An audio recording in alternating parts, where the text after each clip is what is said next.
guy here. I have this love-hate relationship with Alabama.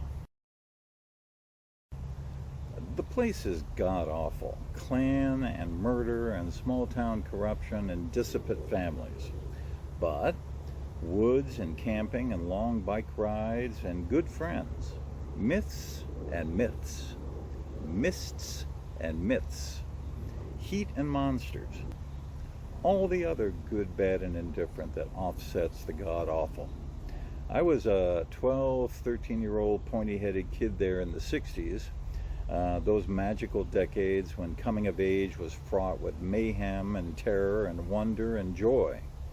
So I can't resist books like Robert McCammon's Boy's Life, set in 1960s rural Alabama with 12, 13-year-old boy protagonists coming of age in the midst of all that god-awful wonder.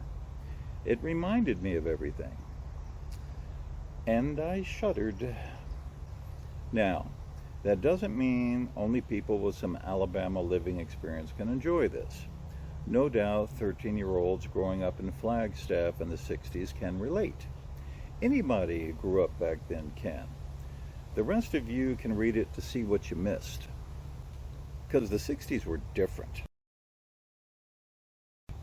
It was the last time kids could roam the countryside with nigh-on impunity, conducting themselves in manners that would give aneurysms to today's helicopter parents and oppressive public school administrations. The stuff we did is the stuff in this book, and those of us who survived raise a glass in salute and fond, shuddering memory. It's just water. Set in 1962-ish, 12-year-old Corey Mackinson is riding along in his dad's milk truck one early summer morning, helping with deliveries. A car flies across the front of the truck and plunges into a lake, and Corey's dad jumps into the water to rescue the driver and discovers the beaten-to-death body of someone handcuffed to the wheel. Corey glimpses someone standing off to the side, and oh boy, a mystery! Just like the Hardy Boys, who were really big back then. Doesn't every summertime coming-of-age tale involve a mystery of some kind or another?